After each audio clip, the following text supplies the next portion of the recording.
America இஸ்ரேலுக்கு கூடுதல் போர்க்கப்பல்களை அனுப்பி கொண்டிருக்கிறது. போர்க்கப்பல்கள் வந்து கொண்டிருக்கின்றன. இந்த நேரத்தில் தான் பாலைவன பூமியில் போர் பதற்றம் அதிகரிக்கிறது. எப்போ இந்த பதட்டம் அதிகமாச்சு அப்படின்னு சொல்லி கேட்டீங்கன்னா, முதல் பதட்டம் இருந்தது இஸ்ரேலுக்கும் காசாவிற்கும் போர் ஆரம்பித்த சமயத்தில், அதாவது 9 மாதங்களுக்கு முன்பு அந்த பதட்டம் இருந்தது. இந்த போர் பெருசாகுமா அப்படின்னு சொல்லி நாட்கள் செல்ல செல்ல பதட்டம் குறையும் என்று நினைத்தால் குறையவில்லை, அதிகரித்து கொண்டே போகிறது. இப்போ அமெரிக்கா போர்க்கப்பல்களை அனுப்பி கொண்டிருக்கிறது. அமெரிக்கா போர்க்கப்பல்களை அனுப்ப என்ன காரணம்? இந்த போர் பெரிதாக மாறுமா? இதெல்லாம் நாம எளிதாக இங்கே பார்த்து விடலாம். பாமர மக்களிலிருந்து IAS IPS தேர்வு எழுதுறவங்க வரைக்கும் ஈஸியாக புரிந்து கொள்ள வேண்டும் என்பதற்காகவே உங்களுக்கு லைவ் மேப், இந்த மேப்பை போட்டு நாங்கள் தெளிவாக உங்களுக்கு தந்தி டிவியிலிருந்து விளக்கம் அளிக்க உள்ளோம். ரொம்ப ஈஸியாக நீங்கள் புரிஞ்சுக்கலாம். இங்கே பாருங்கள், நம்ம இந்தியா இங்கே இருக்கிறது, அரபு நாடுகள் குறிப்பாக அந்த பாலைவன பூமி இங்கே இருக்கிறது. இங்கே தான் நம்ம சர்க்கிள் போட்டிருக்கோம்ல, அங்கே தான் போர் பதற்றம் இருக்கிறது. இங்கே பாருங்கள், இந்த கருப்பாக ஒரு குட்டி நாடு மார்க் பண்ணியிருக்கோம், அங்கே போட்டிருக்கோம். இது இஸ்ரேல். இஸ்ரேல் நாடு எவ்வளோ குட்டியாக இருக்குன்னு பாருங்கள். அதை சுற்றி அரபு நாடுகள் இருக்கிறது. இது ஒரு பாலைவன பூமி, போர் பதற்றம். அமெரிக்காவுடைய போர் கப்பல்கள் வந்து கொண்டிருக்கிறது. முதல்ல உயிரிழப்புகள் என்று பார்க்கும் பொழுது இஸ்ரேல் தரப்பில் சுமார் 1200 பேர் கொல்லப்பட்டிருக்கிறார்கள். காசா தரப்பில் எத்தனை பேர் தெரியுமா? சுமார் 39,500 பேர் அங்கே கொல்லப்பட்டிருக்கிறார்கள். சமீபத்திய நிகழ்வுகளை சொல்லி உங்களுக்கு எதனால் அமெரிக்கா போர் கப்பல் அனுப்புகிறது என்றால் நீங்கள் எளிதாக புரிந்து கொள்ளலாம். சமீபத்திய நிகழ்வுகள் என்னென்ன, லேட்டஸ்ட் என்று பார்க்கும் பொழுது காசா மேலே இஸ்ரேல் என்ன பண்ணியிருக்காங்க, தாக்குதல் தொடர்ந்து நடத்தி வராங்க. அதில் லேட்டஸ்ட் தாக்குதல் அப்படின்னு சொல்லி பார்த்தா ஸ்கூல் மேலே குண்டு போட்டிருக்காங்க. அங்கே 17 பேர் உயிரிழந்து விட்டார்கள். அது மட்டும் இல்லை, போருக்கு பயந்து ஒரு டென்ட்டுகளில் மக்கள் தங்கி இருக்கிறார்கள். அந்த டென்ட்டுகள் மீது போட்ட குண்டால் அங்கே ஒரு 4 பேர் கொல்லப்பட்டிருக்கிறார்கள். டென்ட்டுகள் எரிந்து கொண்டிருக்கின்றன. அணைக்க ஏதும் இல்லாமல் பக்கெட்டில் தண்ணி பிடித்து ஊற்றி அணைத்து கொண்டிருக்கும் காட்சிகளை முதலில் பார்த்து விடுவோம்.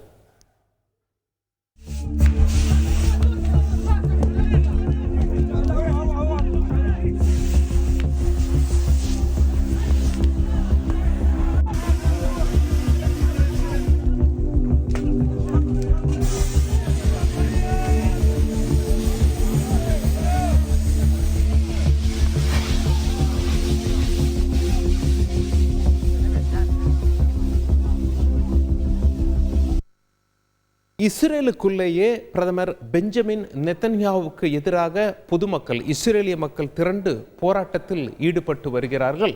அந்த போராட்ட காட்சிகளை பார்த்துவிடும். இந்த போராட்டத்துக்கு காரணம் என்ன அப்படின்னா, பிணை கைதிகளை விடுதலை செய்வதற்கு முயற்சிகள் எடுப்பதாக பிரதமர் முயற்சிகள் எடுப்பதாக தெரியவில்லை. மாறாக போரில்தான் தீவிரம் காட்டுகிறார். அவருக்கு எதிர்ப்பு தெரிவித்து பிணை கைதிகளை மீட்க வேண்டும். சுமார் 115 பேர் இன்னும் கூட ஹமாஸிடம் பிணை கைதிகளாக இருக்கிறார்கள் என இஸ்ரேலிய மக்கள் வீதிகளில் போராடினார்கள். அந்த காட்சிகளை பார்த்து விடுவோம்.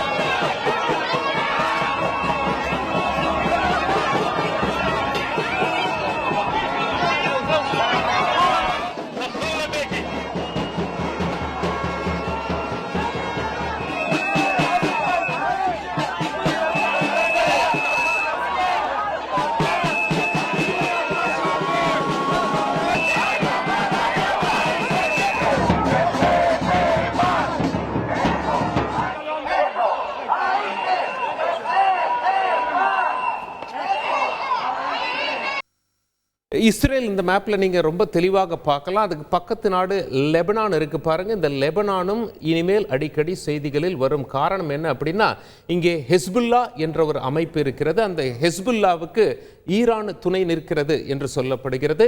அந்த ஹெஸ்புல்லா அமைப்பு ஏற்கனவே இஸ்ரேல் ஹமாஸை எதிர்த்து சண்டையிட்டு கொண்டிருக்கிறது இல்லையா? இந்த ஹமாஸை விட ஹெஸ்புல்லா எத்தனை மடங்கு அதிகம் சக்தி வாய்ந்தது என்று கேட்டால் சர்வதேச வல்லுநர்கள் என்ன சொல்றாங்க, ஹமாஸை காட்டிலும் ஹெஸ்புல்லா 10 மடங்கு சக்தி வாய்ந்த அந்த ஆயுதங்களை கையில் வைத்திருக்கிறார்கள். இஸ்ரேலுக்கு சவால் விட அவர்களும் முக்கியமாக அங்கிருந்து குண்டுகளை வீசிக்கொண்டிருக்கிறார்கள் அப்படி என்று சொல்லப்படுகிறது. இப்போ அமெரிக்கா உள்ளிட்ட மிக முக்கிய நாடுகள் என்ன சொல்றாங்க, அவங்களுடைய குடிமக்கள் இந்த குறிப்பாக இந்த லெபனான் பகுதியிலிருந்து அங்கிருந்து வெளியேறி விடுங்கள் அப்படின்னு சொல்றாங்க. அமெரிக்கா குறிப்பாக என்ன சொல்லியிருக்காங்க அப்படின்னா, கிடைக்கிற டிக்கெட்டை வச்சு கிளம்பிடுங்க அங்கிருந்து முதல்ல அப்படின்னு சொல்றாங்க. ஏன் அப்படின்னா, கமர்ஷியல் விமானங்கள் இயக்குவது கொஞ்சம் கொஞ்சமாக நிறுத்தப்படுகிறது போர் பதட்டம் அதிகரிக்கும் காரணத்தினால். இன்னொரு கேள்வி முன்வைக்கப்படுகிறது. இந்த போர் பதற்றம் அதிகரிக்க பிரதமர் பெஞ்சமின் நெத்தன்யாஹூ காரணமா, இஸ்ரேலிய பிரதமர் அப்படின்னு சொல்லும் பொழுது சர்வதேச வல்லுநர்கள்லாம் என்ன சொல்றாங்க, இஸ்ரேல் மக்களோடு நாங்கள் பேசி பார்த்தோம். அந்த மக்கள் என்ன சொல்றாங்க அப்படின்னா, போர் முடிந்தது என்றால் இஸ்ரேலில் ஆட்சி மாற்றம் வருவதற்கான வாய்ப்பு இருக்கிறது. இதனாலேயே நெத்தன்யாஹூ தான் ஆட்சியில் இருக்க வேண்டும் என்ற காரணத்தினால் அந்த போர் பதட்டத்திலேயே மக்களை வைத்துக் கொண்டிருக்கிறார் என்ற ஒரு மிகப்பெரிய குற்றச்சாட்டையும் உள்நாட்டில் அவர் சந்தித்து வருகிறார். அதன் காரணமாகத்தான் உள்நாட்டில் அந்த போராட்டங்கள்லாம் வெடிக்கின்றன என்று சொல்லப்படுகிறது. சரி, இப்போ மிக முக்கியமான டாபிக்கு நாம் வருவோம். இஸ்ரேல் பக்கத்தில் லெபனான் என்று மட்டும் நாம் புரிந்து கொள்வோம். இப்போ பாருங்க என்ன ஆச்சு, அமெரிக்கா ஏன் போர்க்கப்பலை அனுப்புகிறது அப்படின்னு சொல்லி நாம் பார்த்து விடலாம். அமெரிக்கா முதல்ல எங்கே இருக்குன்னு பாருங்களேன். இஸ்ரேலிருந்து அமெரிக்கா எங்கே இருக்கிறது என்பதை உங்களுக்கு இந்த வரைபடத்தில் வரைந்து காட்டுகிறோம். இங்கே பாருங்க, இஸ்ரேல் மிக குட்டி நாடு. ரெட் கலரில் இஸ்ரேலை வரைஞ்சிருக்கோம். கருப்பு கலரில் அமெரிக்கா எங்கிருந்து போர்க்கப்பல் அனுப்பணும்னு சொல்லி பாருங்க. அட்லாண்டிக் பெருங்கடலில் வந்து அந்த போர்க்கப்பலானது மெடிட்டேரியன் கடலில் வந்து செங்கடலில் வர வேண்டும். இங்கே போர்க்கப்பல்கள் நிலை நிறுத்தப்பட்டுள்ளன. ஏற்கனவே இன்னும் கூடுதலாக போர்க்கப்பல்களை அமெரிக்கா அனுப்பி கொண்டிருக்கிறது. இந்த போர்க்கப்பலை அனுப்ப காரணம் என்ன தெரியுமா? அதாவது இங்கே பாருங்கள் எவ்வளோ தூரத்துலேருந்து அனுப்பியிருக்காங்க. ஏன்னா இஸ்ரேலுடைய நட்பு நாடு அமெரிக்கா தான் இஸ்ரேலுக்கு ஆயுதம் சப்ளை செய்கிறாங்க, உறுதியாக துணை நிற்கிறார்கள். இதெல்லாம் ஒரு பக்கம் இருக்க, ஈரானும் இஸ்ரேலும் எங்கு இருக்கிறது என்று நாம் தெளிவாக புரிந்து கொண்டால் அடுத்த கட்டத்தை நோக்கி சென்று விடலாம். இங்கே பாருங்கள், ஈரான் நாடு இங்கே இருக்கிறது, இஸ்ரேல் இங்கே இருக்கிறது. அதாவது ஈரானை பொறுத்தவரை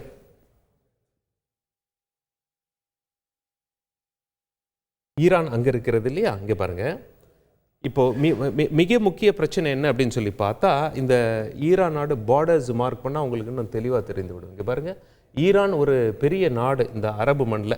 ஈரானும் இஸ்ரேலும் மிகப்பெரிய எதிரிகள் என்பதை நாம் புரிந்து கொள்ள வேண்டும். இங்கே பாருங்கள், இஸ்ரேல் இங்கே இருக்கிறதா, இஸ்ரேலும் ஈரானும். இப்போ என்ன ஆயிடுச்சு அப்படின்னா, ஈரான் நாட்டினுடைய அதிபர் ஒரு ஹெலிகாப்டர் விபத்தில் உயிரிழந்துட்டாருங்க. புதிய அதிபர் தேர்வாகிறார். அந்த புதிய அதிபருடைய பதவியேற்பு விழாவில் கலந்து கொள்வதற்காக ஹமாஸுடைய அரசியல் பிரிவு தலைவர் ஈரானுக்கு வரார். அவர் வழக்கமாக கத்தாரில் இருக்கிறதா சொல்கிறாங்க. கத்தார்லேருந்து ஈரானுக்கு வரார். ஆனால் இஸ்ரேல் என்ன பண்ணியிருக்காங்க அப்படின்னா, ஈரான் நாட்டில் தாக்குதல் நடத்தி இருக்கிறார்கள். அந்த தாக்குதலில் என்ன ஆயிருக்கு அப்படின்னு சொல்லி பார்த்தீங்கன்னா, ஈரான் நாட்டில் உள்ள அந்த அதிபர் வேட்பாளர் ஃபங்க்ஷனில் வந்த சீஃப் கெஸ்டான ஹமாஸ் தலைவர், அரசியல் தலைவர் கொல்லப்பட்டார். இது ஈரானுக்கு ஒரு மிகப்பெரிய சவாலாகவும் அவமானமாகவும் ஆகிவிட்டது. அவங்களுடைய விருந்தினரையே கொன்று விட்டார்களே அப்படின்னு சொல்லி இஸ்ரேல்லேருந்து அங்கே போய் அடிக்கல, மாறாக ஈரான் நாட்டு உள்ளேருந்தே ஆப்ரேட் பண்ணியிருக்காங்க.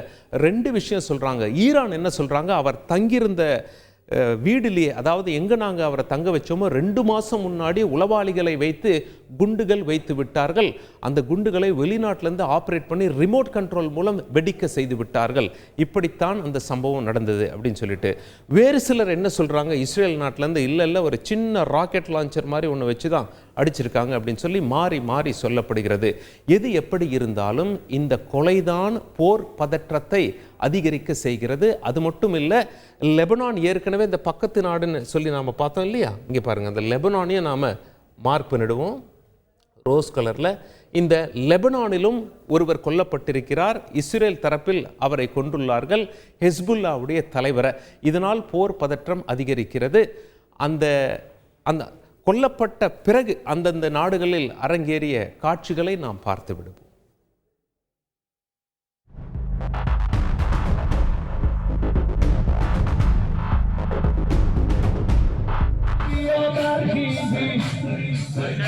مرحبا لشکر حزب الله، مرحبا جیش رسول الله.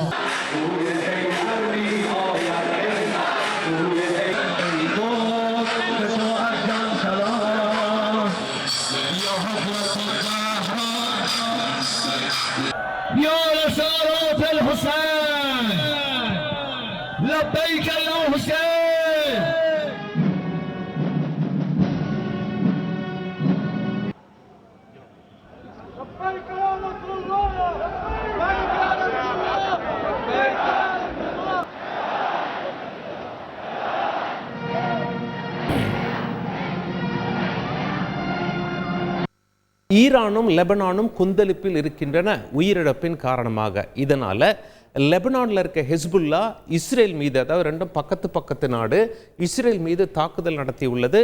இஸ்ரேலும் பதிலுக்கு தாக்குதல் நடத்தியுள்ளது. லெபனான் இஸ்ரேல் மீது தாக்குதல் நடத்திய காட்சிகளை பார்த்து விடுவோம்.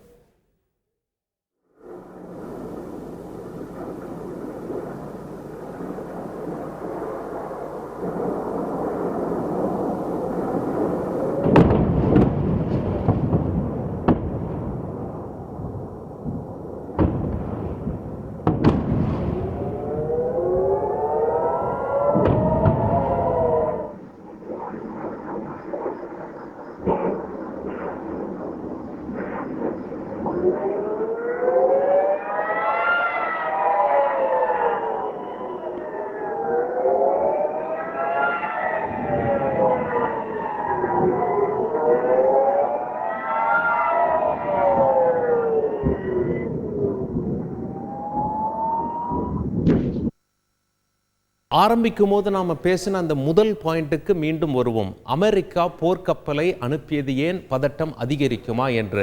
இப்போ பாருங்க, இஸ்ரேல் என்பது அரபு நாடுகளுக்கு இடையே அமைந்திருக்கிறது. பாலைவன பூமியில் இஸ்ரேலும் பாலைவனம் தான், அந்த பாலைவன பாங்கான மணல் தான் அங்கே இருக்கிறது. இப்படி இருக்கையில் இப்போ ஈரானுக்கும் இஸ்ரேலுக்கும் மோதல் ஏற்பட்டால் ஈரான் எங்கெல்லாம் ஆட்களை வைத்திருக்கிறார்கள் என்று இந்த வரைபடத்தை வைத்து நீங்கள் புரிந்து கொள்ளலாம். இங்கே பாருங்க, ஈரான் ஏமன் நாட்டில் ஹூத்தி குழுவை கையில் வைத்திருக்கிறார்கள். அவர்களுக்கு ஈரான் தான் உதவுவதாக சொல்லப்படுகிறது. அந்த ஹூத்தி குழுவினர் செங்கடலில் வெவ்வேறு, அதாவது இஸ்ரேல் மற்றும் அமெரிக்காவை சேர்ந்த கப்பல்கள் மீது தாக்குதல் நடத்தி வருகிறார்கள். இது ஒரு பக்கம் இருக்கையில், அப்படியே ஈரானுக்கு எங்கே இன்ஃப்ளூயன்ஸ் அப்படின்னு சொல்லி பார்ப்போம். ஈரான் இங்கிருந்து லெபனானின் ஹெஸ்புல்லாக்கு உதவி செய்து வருகிறது என்று சொல்லப்படுகிறது. அது மட்டுமில்ல, ஈரான் இங்கிருந்து ஹமாஸுடன் நல்லுறவில் இருப்பதாக சொல்லப்படுகிறது. இப்படியாக இஸ்ரேலை ஈரான் எவ்வாறு சுற்றி வளைத்திருக்கிறது என்று உங்களால் பார்க்க முடிகிறதா? எனவே இந்த தாக்குதலை இஸ்ரேல் தாக்குப்பிடிக்க வேண்டுமாயின் அமெரிக்காவினுடைய உதவி முக்கியமாகிறது. இதன் காரணமாக தான் அமெரிக்கா என்ன பண்ணுறாங்க, அவங்க நாட்டிலேருந்து போர் கப்பல்களை இங்கே அனுப்பி வைக்கிறார்கள். பல போர்க்கப்பலை நிலை நிறுத்தி இருந்தாலும் கூடுதலாக போர்க்கப்பல்கள் வந்து கொண்டிருக்கின்றன. அந்த போர் கப்பல்களின் மீது போர் விமானங்கள் இருக்கும். இப்படியாக இஸ்ரேலுக்கு உதவி செய்வதற்காக அமெரிக்கா அங்கிருந்து அனுப்பியிருக்கிறார்கள். இந்த முறை ஈரானுடைய விருந்தினர், மிக முக்கிய ஹமாஸ் அரசியல் தலைவர் கொல்லப்பட்டிருப்பதால் ஈரான் என்ன செய்கிறது என்றால், சுற்றி இருக்கக்கூடிய அரபு நாடுகளிடம் தன்னுடைய ஃப்ரெண்ட்ஷிப்பை அதிகரித்து கொண்டு ஆதரவு திரட்டி வருகிறது.